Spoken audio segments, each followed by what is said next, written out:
யானையும் கயிறும். உண்மையான பலத்தின் கதை. அரண் என்ற இளைஞன் ஒரு மலையோர கிராமத்தின் அதிகாலை பாதையில் நடந்து கொண்டிருந்தான். அவன் கண்களில் ஒரு திறந்த வெளியில் நின்றிருந்த சில பிரம்மாண்டமான யானைகள் பட்டன. அவற்றின் சக்தி வாய்ந்த உடலமைப்பு ஆச்சரியத்தை அளித்தது. ஆனால் அந்த யானைகள் அனைத்தும் ஒரே ஒரு மெல்லிய கயிற்றால் காலில் கட்டப்பட்டு அசையாமல் நின்றிருந்தன. அந்த கயிறுகள் ஒரு சுலபமான இழுப்பில் அறுந்துவிடும் நிலையிலிருந்தும் அவை தப்பிக்க முயற்சி செய்யவில்லை. ஆர்வம் தூண்ட அரண் அங்கிருந்த பாகனிடம் கேட்டான். மன்னிக்கவும், இந்த யானைகள் இவ்வளவு பெரியவை. ஏன் சும்மா இந்த கயிறை அறுத்துக்கொண்டு போகாமல் இருக்கின்றன? பாகன் புன்னகையுடன் விளக்கினார். நீ பார்க்கவில்லையா? இவை சின்னக் குட்டிகளாக இருந்தபோது இந்த கயிறே அவற்றைத் தாங்க போதுமானதாக இருந்தது. அவை ஆரம்பத்தில் மிகவும் போராடின, ஆனால் கயிற்றை அறுக்க முடியவில்லை. அதனால் அந்த கயிறு ஒரு நிரந்தரமான எல்லை என்று அவை கற்றுக்கொண்டன.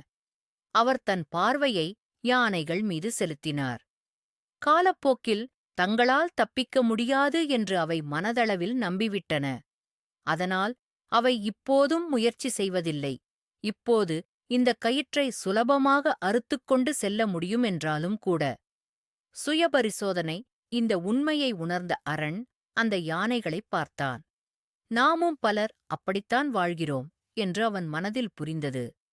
நாம் அனைவரும் கண்ணுக்குத் தெரியாத கயிறுகளைச் சுமக்கிறோம். பழைய பயங்கள், கடந்த காலத் தோல்விகள் மற்றும் நாமே விதித்த எல்லைகள்.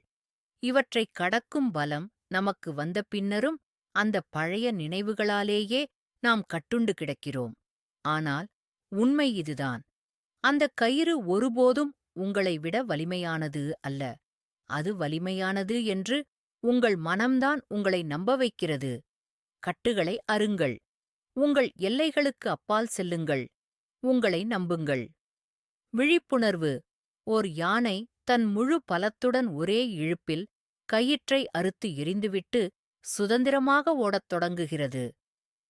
உங்கள் ஆற்றலும் அந்த யானையைப் போன்றதுதான். வலுவானது. யாராலும் தடுக்க முடியாதது. நீங்கள் அதை நம்புவதற்காக காத்திருக்கிறது.